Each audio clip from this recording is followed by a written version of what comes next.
So, without further ado, I'll introduce Rebekah, our speaker this evening. So, Rebekah is originally from Australia. She's lived in the UK for the past 10 years, working in marketing and communications before deciding to pursue her love of medieval history full time.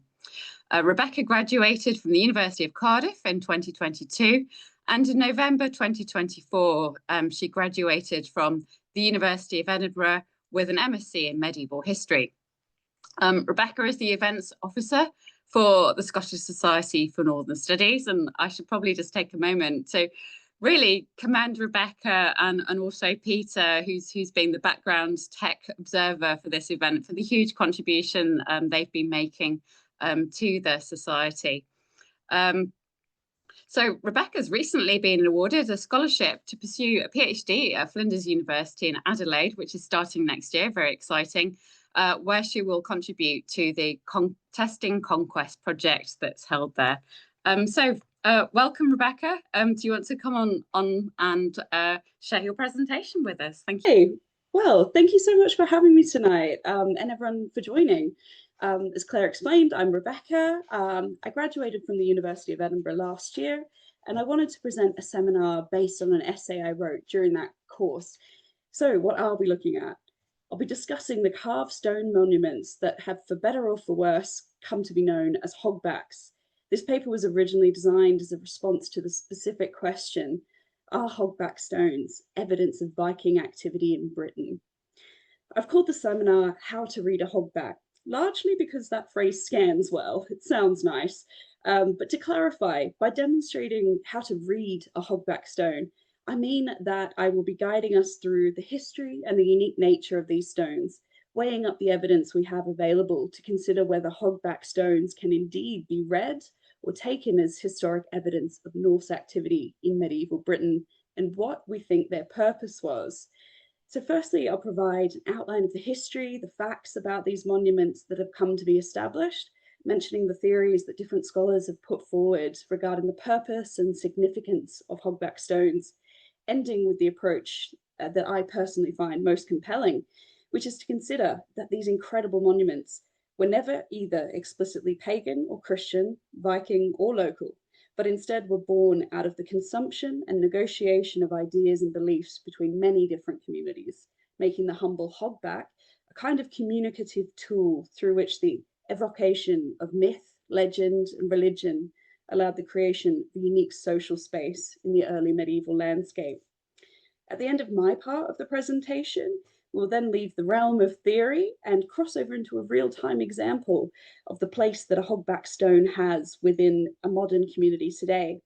That's when I'll hand the presentation over to Sheila Munro from the Ancrum District and Heritage Society in the Scottish Borders. Sheila has been involved in the fundraising and the logistical aspects of restoring and preserving a hogback stone that has long been treasured by the locals of her village. And I'm really excited to share the story of the preservation of this stone with all of you. Right, on a side note, throughout the presentation, I'll refer to the Viking Age, which has become a familiar and useful term to indicate the period roughly from 800 to 1100 AD. But the term Viking truly only refers to one profession, that of raiding. But the communities that came to Britain from the snowy north were not one homogenous group of fighters raiding and occasionally overwintering in Britain.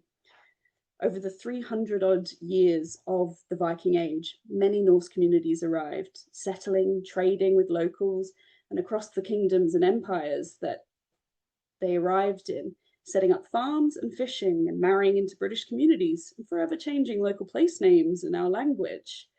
The quote on this slide from Judith Jesch helps to broaden that perception. She uses the term Viking diaspora in her 2015 book of the same name to signify that the interactions between the Norse and the communities of medieval Britain was multi-directional.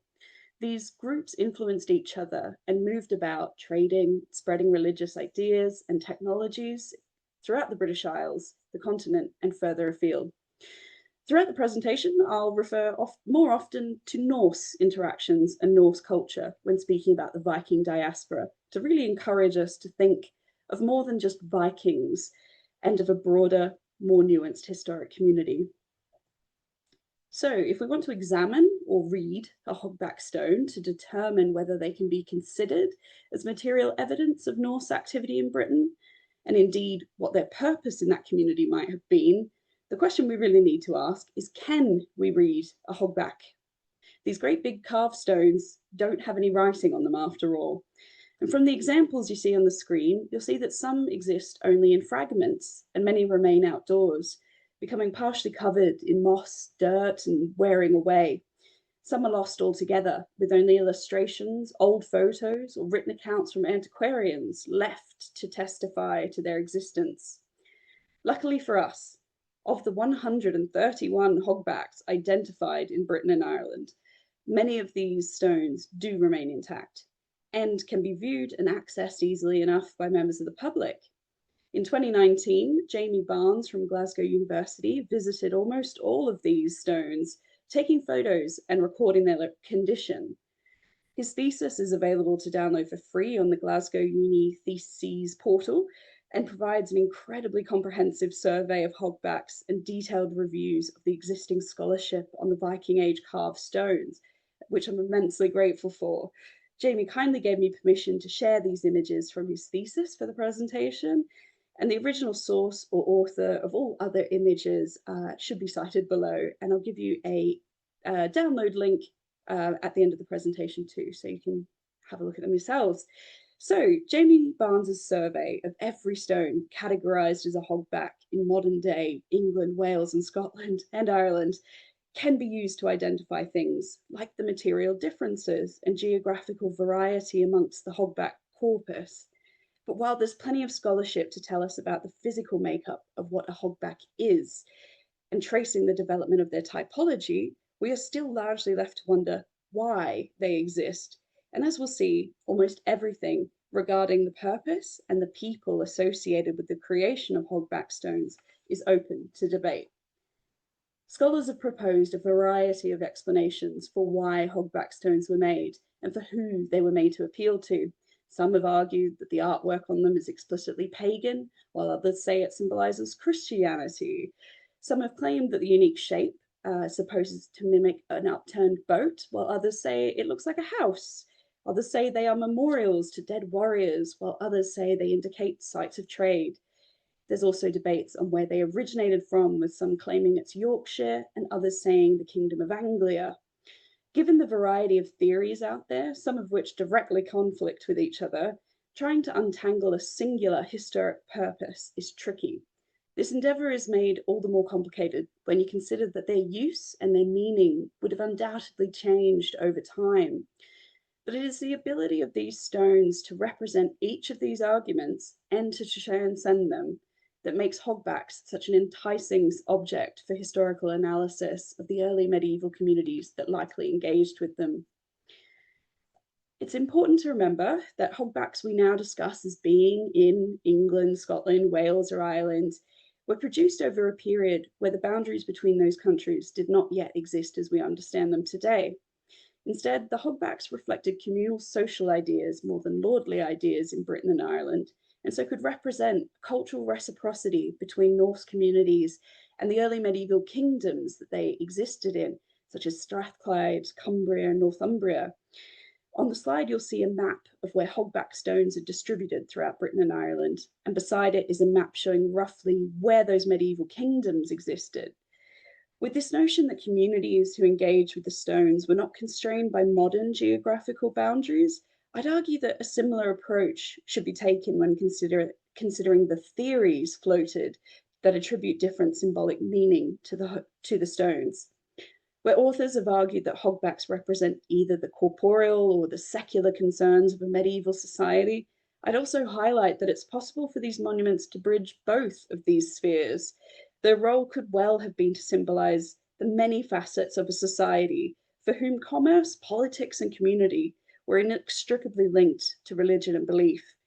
On the slide, you'll see some quotes from Richard Bailey and Howard Williams, who have argued that hogbacks were significant to native communities, just as they were significant to the Norse diaspora in Britain throughout the 9th to 11th century. Variations on the term hogback have been used to describe this very monument since the 19th century. It refers to a recumbent stone, that is, a stone laying horizontal, with a curved ridge decorated with elaborate designs, and most of them date from the 10th and 11th centuries, with some as late as the 12th. A scarcity of etymological records leaves the origin of the term hogback open to interpretation, but a largely agreed upon theory prevails, for which I have a great visual example from the area I'm in locally to demonstrate with. The Hogback Road in Surrey, in England, is a long, narrow rise in the landscape which gently slopes at either end, on which a modern road is laid upon the top. Travelling along this road in 1813, from the vantage point of a horse and carriage, Jane Austen praised the excellent views of the countryside that were available from atop that same road. And the logo for a local brewery, which is situated on the Hog's Back, captures how people have envisioned the term hogback as a description of the curved shape left if you were to trace the outline of a pig's spine. The patterns found on these stones are thought to be influenced by Scandinavian art and architecture. For example, the long curved shape of hogback stones, like those from Govan in Scotland, appear to mimic the structure of Scandinavian longhouses, such as the reconstructed 10th century longhouse in Denmark, which I've shared on this slide. Side by side, the shapes are uncanny and obviously similar. There are also similarities in the art styles of the hogbacks when compared with painted carvings on stones from mainland Scandinavia, such as the 7th century Gotland stones from Denmark. The Stora's hammer stone from that Gotland group, pictured on the left, you can see that it has complex knotwork decorating the border of the stone. This is reminiscent of the twisting patterns seen on many hogback stones, like the Brompton one from North Yorkshire, which has and there are similar tangled and vine or rope-like patterns found on many other hogbacks. Due to recurrent similarities between mainland Scandinavian designs and the carved monuments found in Britain, hogback stones have long been linked with Viking settlement in mainland Britain. However, no carved stones found in Scandinavia have ever been classified as a hogback. They just don't exist over there. Many hogbacks are located outside of known areas of Scandinavian settlement in Britain as well, which and many examples from Scotland are dated to the 11th and even 12th century, which falls well outside of the supposed Viking Age. These factors make it impossible to categorically credit the migration of Viking communities with the advent of the hogback design. In the 2018 publication, Hunting Hogbacks, authors Pearce and Beckett go so far as to suggest that the generic association of hogback stones with a Scandinavian settlement at all is a red herring, certainly in Scotland anyway. Richard Bailey suggests that the masons in Northumbria were the original trendsetters who first produced these carved stone sculptures, with the concept then spreading north and then west across Britain. And in the 1970s, Alfred Smith and James Lang published studies suggesting that because the distribution of hogbacks in England is at its most dense in Yorkshire, North Yorkshire, this could have been the original site of their production, though they later changed their opinion on this theory in favour of the idea that there may not have ever been a single source of origin of the hogback design. Barbara Crawford summarises why this theory is now favoured, pointing out that although hogbacks are very distinctive, there is a huge variety of different ornamentation and styles across the whole corpus, which Barnes agrees with in his 2019 thesis. Barnes points to differences in the shape, size, the carving patterns, the inclusion of end beasts, the locations, and the date of production of the stones to suggest that parallel evolutions of the hogback design were perhaps blossoming from the 10th century within insular Britain. And you can really see that comparing even a small sample, like the one on screen, shows you how different those designs could be.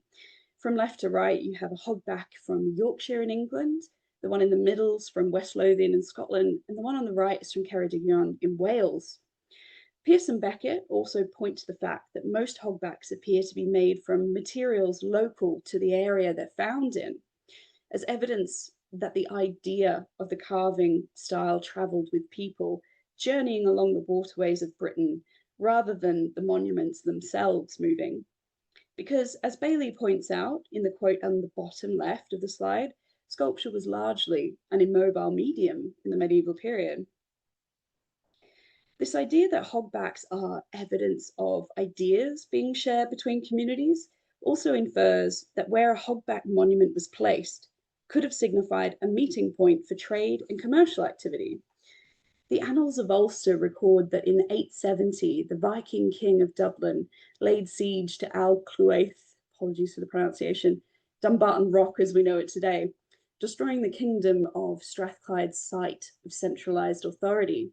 This likely allowed traders who operated within the Irish sea networks to access communities along central Scottish waterways and overland as well in the convening centuries. The belief that hogback stones might be explained as indicators of commercial trade is a sensible theory that permeates the most current scholarship. Barnes summarizes that communities of traders, explorers, and innovators were engaging with hogback stones throughout the centuries of their production. Though their locations could simply indicate a relationship with travelers and traders, historians have argued that these large, heavy, and semi-permanent monuments with such detailed designs must also have represented something more significant to the settled communities that were living closest to them. Although little archaeological excavation has taken place to investigate whether known hogbacks are currently situated in their original locations, 95% of hogback stones in modern-day Scotland are located in context related to a church. Most of these are known to have been moved at least once within the past 150 years, but still within the grounds of the church that they were first recorded in association with.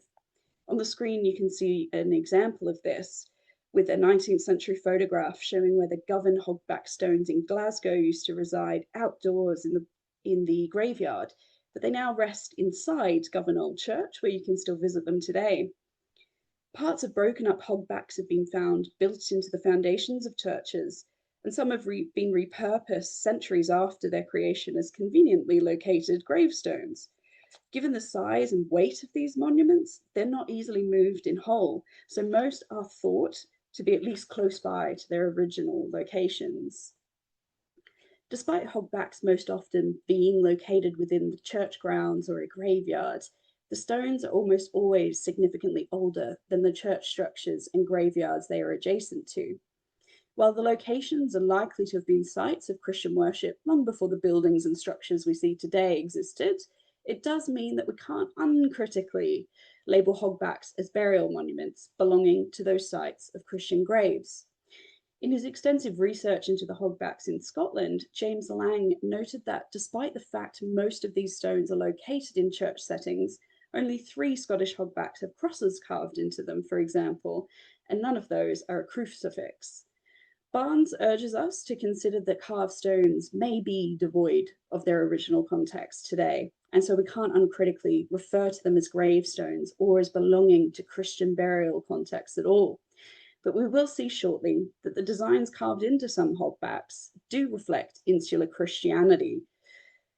Many hogbacks contain carvings of animals and unidentifiable creatures that twist into patterns and knotwork of the carvings, sharing distinct similarities with Norse and pagan associated ornaments that are found in Viking burial contexts. For example, on the left of the slide, we have a stone carving known as an end beast, a kind of carved animal head found on some hogbacks at either end. On the left, you can see 4 examples of end beasts. Some have broken off from their original hogback, but the squat animal heads here are remarkably defined with some knotwork patterns on display there. They share similarities with the dragon head ornaments found buried with the 9th century Oseberg ship in Oslo, Norway, which I've shared examples of on the right-hand side. Both the end beasts and the dragon have squat heads, fangs, round ears, and swirling patterns carved into their bodies, as do many of the end beasts found on other hogback stones. The items from the Oseberg ship burial, such as this dragon head, are undoubtedly linked to pagan burial practice, which encouraged the burial of highly decorative and valuable items. And although characteristics of pagan styles and motifs can be seen in the hogback carvings, many scholars are adamant that there's actually nothing pagan about their form. Bailey points out that similar art styles occur in many Christian contexts too, which you'll see on this slide. For example, animals, and in particular animal heads, appear woven into the knotwork illumination of the English Lindisfarne Gospels and Ireland's Book of Kells. We also see similar zoomorphic head decorations on metal reliquary caskets, and also in the spectacular golden dragon-like head at the base of the Alfred jewel in the middle of the top row there. So, as we've seen so far, the early medieval world of insular Britain where hogback stones were produced was undoubtedly influenced by, but not strictly encased within, Norse culture. The people who commissioned and created these carved stones somehow identified as belonging to the Norse diaspora, most likely, as opposed to the local established polities of the time. But we can identify Christian and local influences within these monuments too. This unique combination of Norse and insular artistic and cultural practices is evidenced in the designs on the stones. And so Barnes emphasizes that hogbacks were reflective of communal social ideas. And I'm drawn to that explanation, which suggests that hogbacks embody a cultural fluidity between the Norse diaspora, the Hiberno-Norse, and the insular communities of Britain's early medieval Christian kingdoms. Now that we've established who these stones were for, that is, likely people that identified with the Norse diaspora, but were also exchanging cultural practices and living within existing insular communities, we're still left to wonder, what were hogbacks for? A cursory Google search or skimming through older publications will often mislead us with the conception that hogbacks were pagan grave markers or Viking calling cards.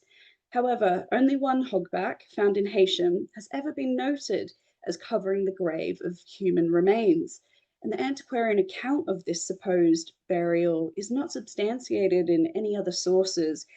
And with the hogback moved into the church, its original location is no longer known. Claims that these monuments were specifically grave markers and exclusively for elite pagan Scandinavians should no longer be repeated without critique. That is not to say, though, that they definitely were not linked to the commemorating of the dead. It's suggested that hogbacks can be interpreted as figurative homes for the spirits of the deceased and for ancestors, the stone shape being an analogy for the longhouse structures lived in by Norse people, which you see on this slide. This is in very much the same way that ancient Roman house tombs mimicked the architectural features of residences, but were used exclusively to house the dead. Anne Ritchie reconciles that the mixed Scandinavian and Christian influences of hogback carvings could indicate their purpose as markers of religious conversion. While the truth of that claim can't really be proven, there's definitely merits of viewing the stones as a signpost for areas where individuals and communities who held different beliefs and cultural identities likely came into contact with each other. Many hogbacks are located along riverways, near to old Roman roads, and the majority are located on sites where several other early medieval stone sculptures, such as hammerhead crosses, are also on display. You'll see on the slide a map of known Roman roads in northern England, for example, and the proximity of hogback stone locations in relation to those routes and waterways. This correlation between hogbacks and known thoroughfares could indicate the monuments symbolized established crossing places or meeting places within the early medieval British landscape, where communities with different cultural identities came together and collaborated and communicated. Considering shifting political and cultural relationships occurring between British kingdoms, incoming Norsemen, and trade and conflict with Hiberno-Norse neighbours, material culture that emerged from the 9th to 11th centuries, such as carved stones, can be identified as the product of hybrid practices that stem from encountering each other. In her 2011 paper on Roman colonization in the Iberian Peninsula, Alicia Jimenez explores how when a dominant language and a subdominant language come into contact with each other, the need to communicate verbally often results in creolization, a new hybrid version of those languages. Barnes makes a compelling point that beyond, or perhaps integral to, the development of hybrid languages between cultures, there is the expression of mutually understood elements developed through material culture, which could explain the ability of a hogback stone to be translated as pagan, Christian, Norse, or native to the earliest British kingdoms they existed in, all at the same time. Indeed, Barnes states that hybrid practice constitutes a conscious social effort of the sculptors and of those commissioning their creation, acting within their surroundings and demonstrating that within an environment strewn with the fragments of religions and ideas, old and new, the creation of monuments like hogback stones were almost a given eventuality. So to take a closer look at just how a hogback might be seen, or how you could read it to entail both Christian and pagan or Norse beliefs, we have the example of some shared symbolism in biblical and mythical stories that we might be able to point to in the carvings found on a hogback stone. Barnes notes that symbolic treatment of the Christian apocalypse and the Norse myth of Ragnarok visibly manifest in many of the carvings on hogback stones. Many of those stones are decorated with a pattern commonly known as roof tiles because of the similarity to shingles on a Scandinavian longhouse. However, with almost every aspect of the hogback stone up for debate, these could equally be considered the scales of a creature, like the examples you see on the screen on the top left. And we know that mythical dragon-esque creatures appear in both the Christian and the Norse stories about the end of the world. Snorri Sturluson's 13th century poem Voluspa tells the story of the world's creation through to the predictions of its destruction. Bernt Thorvaldsen has argued that traces of oral performance and tradition in the text mean that it likely originated from older oral traditions, which roots the legends of the dragon Nithhogga, who rests in the roots of the world tree Yggdrasil and feasts on the bodies of the dead within a shared Norse memory that stretches back to the Viking Age and earlier. And equally, in the book of Revelations, we have many similar beasts appearing in Christian visions of the apocalypse, including a many-headed dragon whose tail wipes out a third of the stars in the sky and devours a child. That's not to say that the serpent images always denote evil, which would not make sense to commemorate, perhaps, on elaborately carved hogbacks. Serpent creatures are also found carved amongst vine patterns around the doorways of continental Scandinavian stave churches from the medieval periods. Christine Odeby attributes positive intentions to these carved serpents, which adorn entryways that acted as portals which would have led people into God's house. The presence of dragon and serpent motifs shared across the literary and art historic milieu of the Norse pagan Christian past provides strength to the argument that hogbacks could be material evidence produced in response to the need for a neutral zone of reciprocity between different communities, who in time likely allowed the adoption of Christianity into a pagan belief system. And like we see in the quote from Odeby regarding examples in medieval Norway, where they state that Christian and secular art was connected and was not very different. This allows us to read such art as what we find on the hogback stones as not belonging to any one belief system, but drawing on the legends and myths of several or many. In conclusion, there are innumerable possibilities for how we might read or interpret a hogback stone. Looking to art and literary references, as I've done, has been an attempt to consider the agency and the inspiration of the individuals who commissioned, produced, and engaged with these monuments. Looking to sources outside of purely archaeological or the existing corpus of carved stone monuments is useful, as it helps to illuminate what cultural references early medieval folk were drawing on when they created and interacted with the stones, without attempting to explore how the iconography of these stones should be interrogated as an expression of the religious identity or ideology of different historic communities who came into contact with each other in early medieval kingdoms. And if we weren't to consider how their beliefs and mythologies overlapped and intertwined, we would be denying ourselves the opportunity to improve our understanding of the fragments of our history better. That's a quote from Barnes. And I'll finish this part of tonight's event by emphasizing this final quote from Barnes on the screen, in particular where it says, We need to try and see a carved stone through the eyes of those who lived alongside it and communicated with it, as well as those who constructed an identity from it and perhaps ascribed an identity to it. In effect, they've become anchors of biographies for the thronging diaspora of people who cross paths with them in whichever place.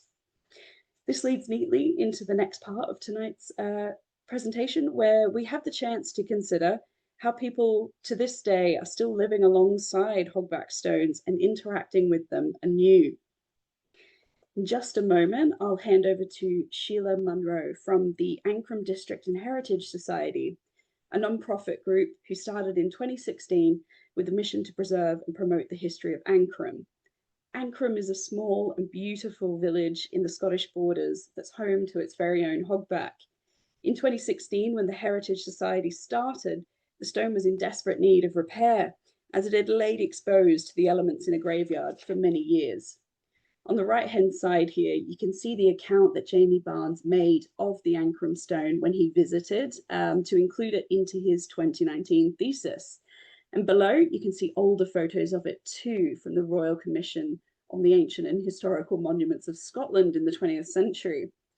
Thanks to the work of Sheila and the Ancrum Heritage Society and the locals and other donators, it's been through quite a journey and now looks quite different. So Sheila, if you could please turn on your mic and your video, you can go ahead with telling us a bit more about its journey. Hello, thank you. Thank you for the chance to show how our hogback looks today. Yes, as Rebekah says, we started in 2016, and primarily it was to do with the Manor Walls, the Bishop's Palace residence, but we also wanted to include everything else in Ancrum really, because we've just got so much history. So we knew it needed a little bit of TLC, let's say, and we thought we would do nothing to do but just raise some funds. Initially we were turned down. We tried again in 2017 and that didn't work as well either. So we decided, right, we'll do it ourselves. So in August 2018, we decided the first thing we needed to do was lift it to dry it and see how bad it was.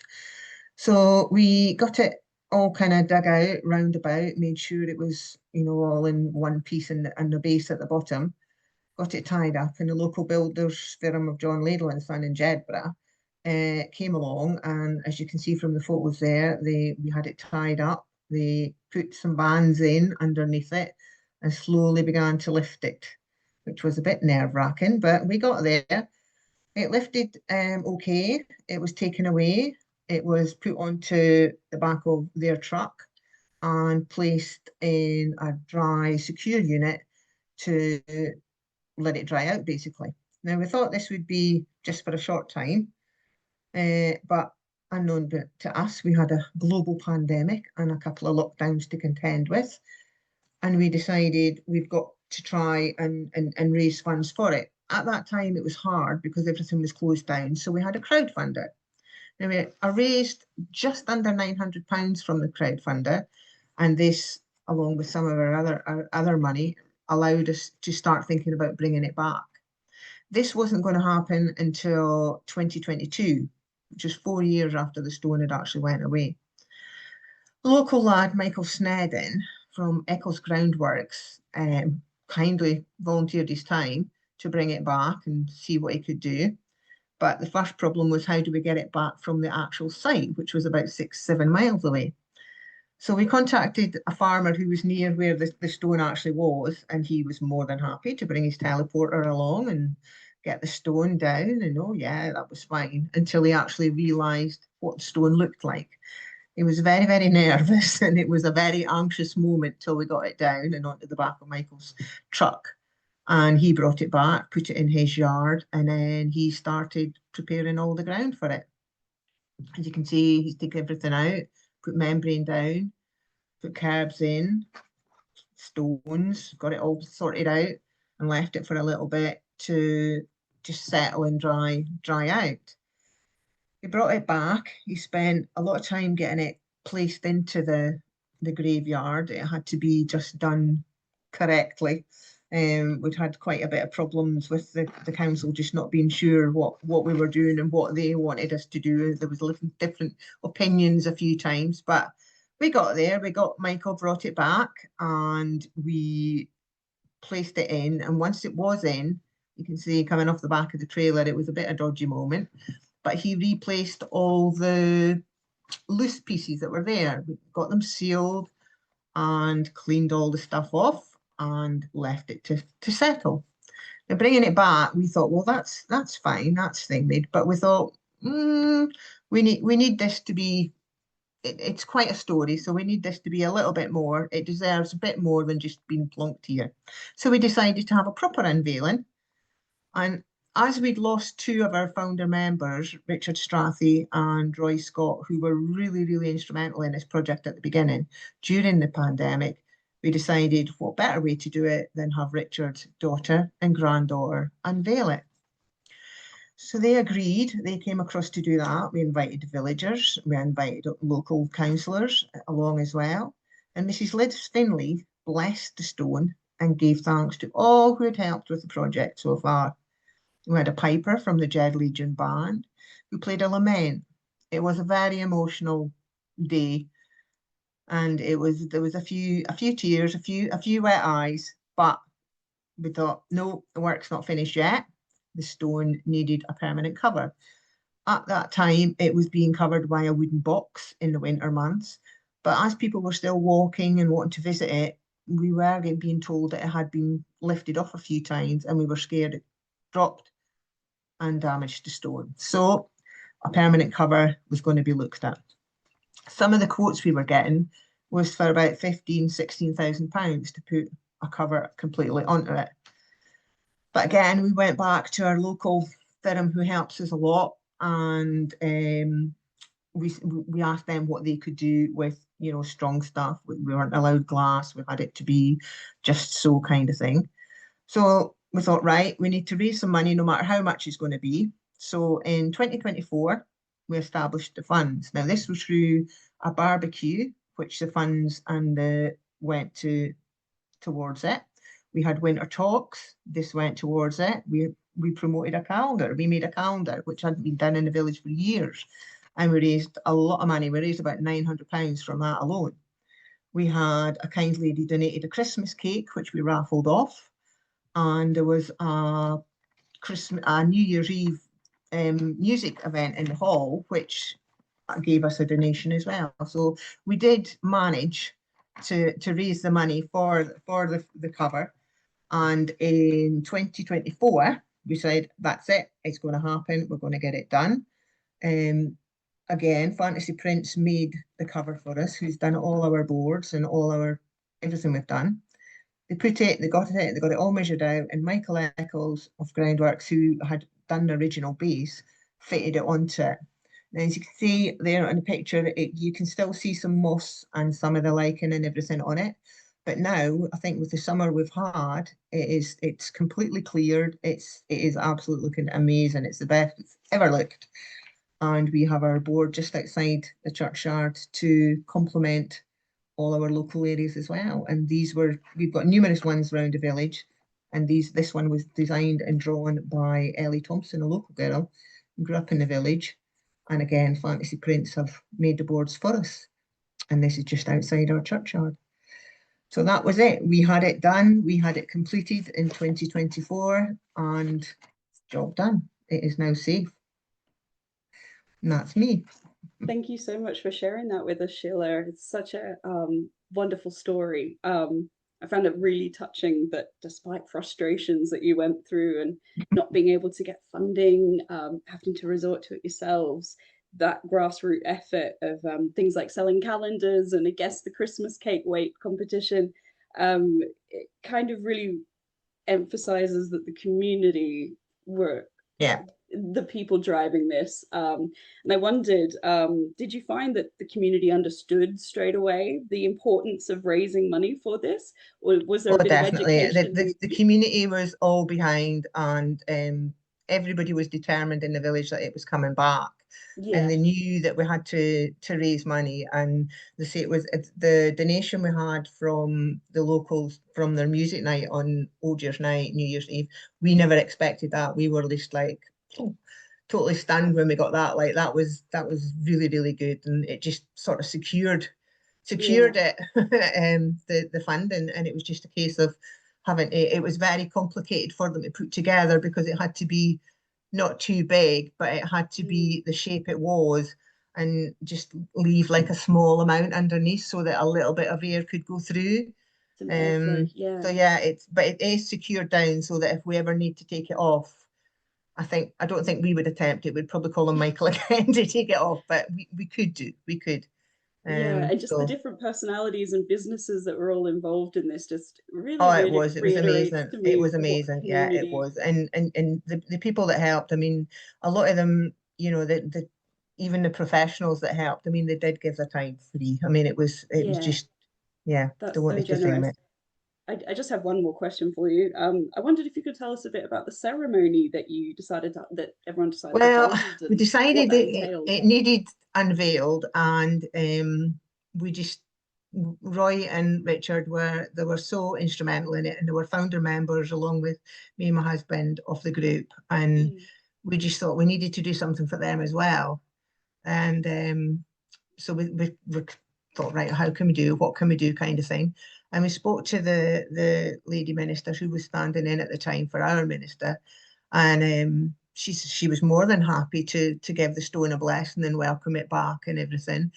And there was another gentleman, Sandy Davidson, who was a member of our society as well. He got in touch with the pipe band. He got out the piper and the lament that they were going to play. And then we're like, right, what we're going to do, what we're going to do, how we're going to cover it. And I thought, well, we're in Scotland, let's just have a Scotland flag. So that was what was covering it. And Most appropriate. Yeah. we just did that. And I said a bit at the beginning, which was really, really hard to say because it was just so emotional. We It's got really them to. interesting to me that emotion is behind such a practical logistical thing. Mm-hmm. You move all these moving parts to a big Oh, project, but at the end of the day, there's a it was really real hard to do, kind of thing. But we did it. We unveiled it. The pipe played. I don't think there was a dry eye in the graveyard, kind of thing, and it just looked amazing. It was great. Oh, lovely. Well, thanks so much for sharing that to us. I think Claire will direct any questions that people might have to the two of us. Yeah. Yeah, just to say, thanks so much, Rebecca and Sheila, for, I think that worked so well. We had all that lovely background from you, Rebecca, explaining the context of the hogbacks, and then lovely to zone in on this example and, and the community effort that put that together. Yeah. So looking at the comments so far, and people listening in, feel free to add questions in just now. I think people are, quite impressed, with everything that's been done with the Ancrum Hogback. So we've got a question from Ashley who says, do we have a date for the Ancrum Hogback? Has it been dated stylistically at all? Has anybody had a look at it? Well, we hadn't got a date thing, but it says that it is early 12th century. Everything that was thingied was early 12th century, but they don't think where the hogback sits now is where it was unveiled in with a dig in 1922, but they don't think it originally came. It was there. They think it was sited nearer the church, or where there was two extensions put on the church that's there at the moment. And there was like an extra bit, and then there was a schoolroom, and then there was a burial aisle for the Scott family. So they think it was nearer the church, or possibly in one of those places. And then when they were doing the extensions, they'd moved it out to where it is, because there's nothing underneath it. There's no, there's no body or anything underneath it. So it is just where it Yeah, I is. can see in the information in Jamie Barnes's thesis. Oh, sorry, I've just lost it.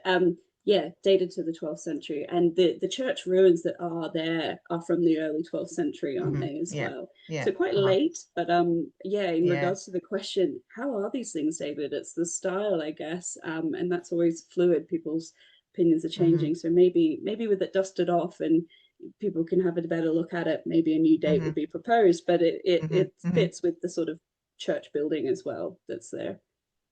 Great. Yeah. Well, we've got a few more questions coming. So Matt asked, which platform was the crowdfunding undertaken through? Question for you, Sheila. Yeah.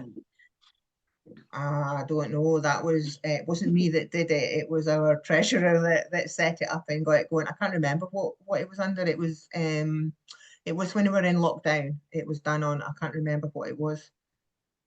A lot of your promotions appear on Facebook pages, Yeah, just alerting yeah. If I people. scroll back, it would be there likely. Yeah, it sounds like a lot of, promote the event and then people arrive with cash, and that's how a lot of your funds, I guess, were raised. Yeah. Yeah. Great. We've got a comment just by a JA here talking about their own research, their honours thesis, that they were thinking about Anglo-Norse identity as a separate identity rather than Anglo and Norse, and Hogbacks would have been useful to include as an example. So that's very positive. Yeah, really the next one, sorry, we've got a few here, so I'm running through them.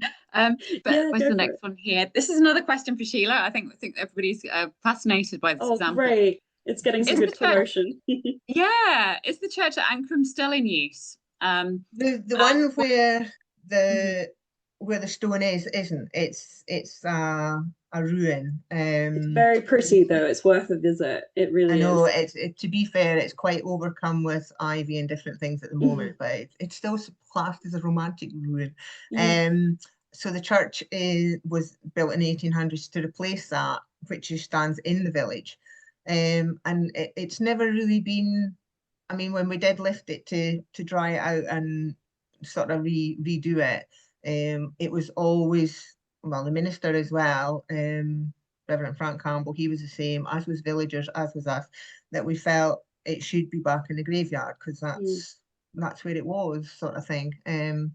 And now that we've got it completely protected and the base is done in such a way that it's got the proper membranes and the stones and everything, that it is allowing anything to drain out that we possibly get in there. And with having the lid on it, it's just it's looking good. I don't know if you mentioned, Sheila, but during that process of lifting it, you did find evidence that had previously been lifted, didn't you? There was a clay pipe. Yeah, 19th century. I wonder, did you leave any Easter egg under there? No, we didn't. We didn't. We didn't do that. No. A time capsule as such, no. It is really interesting though, isn't it? I mean, it's always, I always find it a fascinating discussion about monuments, whether we should leave them in situ, whether they should be moved to somewhere else. And it's always something that people, it's quite a passionate issue, I think, isn't it? And I admire your dedication to kind of, that keeping it in its place where it was meant to be. Do you know what I mean? And I think, it's really interesting. We did have quite a lot of sort of, I don't know what you want to call it, fights, quarrels, whatever. We did have quite a lot of debates about it and a lot of things, and we were just adamant it was coming back. Reason or none, it was coming back because that was its home and that's where Ancrum people wanted it to be. And as I say, it was wanting to be placed in a visitor centre, which no longer exists. So it was like, well, where would it have been now? There was a stone at Nisbet, and I believe it's in boxes in Hoyt Museum. So would it have been the same? And it had bits that were beginning to flake off. It's got bits that were whatever, but it was still the best preserved. And everyone says that. So it was like, why shouldn't it be where it is and be protected?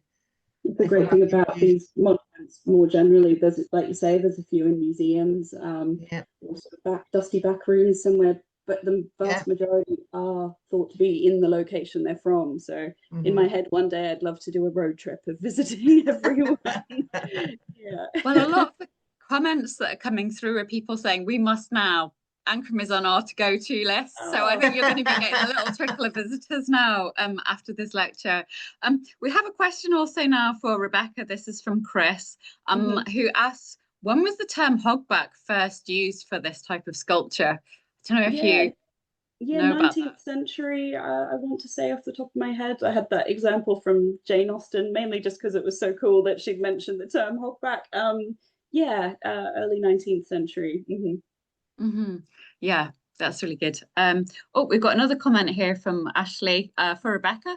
So I'll just read this out. The tendency to draw on a variety of cultural sources in artistic endeavour predates the Hogbacks, of course. The Franks casket comes to mind. Do you think there is something particularly distinctive about the 10th century cultural interactions that produced Hogbacks, or should they perhaps be seen as part of an insular longer-term tradition of which this was a particularly spectacular example? Yeah, what a great question. It's impossible to say, isn't it? And that's a really interesting thing. I wonder, were the interactions in the 10th century particularly significant? I guess the incoming Viking folk made it a particularly interesting time. But then there's the argument for that insular evolution as well, gossiping. Yeah, in short, I don't know, and I wonder. Yeah, it's just a really unique thing. We don't have a lot of sort of similar examples to draw on. Yeah, a really great question and something to ponder for me. Thank you. Yeah, no, definitely. That's really good. So yeah, basically, otherwise, there's lots of congratulatory comments. You know, great. to you both for your presentation. So, yeah, and I don't know if there's any additional comments either of you wants to add at all. Just to say that go and follow Ancrum Heritage Society on Facebook, because I'm always seeing these great posts. They're doing a community dig soon, aren't you, for looking into something totally different. You're looking into the Bishop's Palace, trying to find the evidence of that. So maybe go and help out at that and pop to see the Hogback as well if you're interested. Yeah, our dig starts on Tuesday. We've got Ian Hill from Harp Archaeology, and there is 18 students coming to dig from all over the world again, Australia, America. We have got 2 from Scotland this year. Good. So there's 18 and 3 archaeologists, and volunteers can dig from the Tuesday to the Saturday. We have an open day on the Saturday, which, I mean, everybody's welcome every day, but the Saturday is an open day specifically for everyone to have a walk round and whatever, and that runs for a fortnight. That's running from the 2nd to the 13th of September. So there we go. Brilliant. Okay, well, we'll look forward to hearing what gets dug up. That should be fascinating. Great. Well, as we're coming up to the hour, I think it's just left to me to say thank you so much for such a entertaining and engaging and informative presentation this evening. I think we all really enjoyed it. And we've got a final question just dropped in from Annie, so we should include that too. But I think that'll be our last question for this evening. Great talks. Thank you for sharing. It's curious, there's only one in Ireland, Castledermot, County Kildare. Any idea whether that was an outlier or whether it was imported much later? I don't know if either of you are familiar with it. I would actually question whether it's a Hogback at all, actually. Yeah, there's a whole line of thought that you could go down, and there's a lot of claims to this Hiberno-Norse influence, but there's only one that's ever been thought of as a Hogback in Ireland. So perhaps somebody, like we said, like I was saying, sort of the ideas travelled, the people travelled, not the stone. So perhaps there was somebody travelling over there with this carving in mind. I don't know, and it would be interesting to find out more. You can definitely download the thesis that Jamie Barnes provided, which will have more info as well about that specific stone. Yeah, thanks for the question. And do you know what? I think that's a sign of a really good presentation. We all go away with more questions in our heads. So, yeah, so thank you so much. That was lovely. And thank you also to everybody for logging in and joining. And do look out for our future events, Scottish Society for Northern Studies. You can find the events section on our website. And I hope you enjoy the rest of your evening. Thank you so much.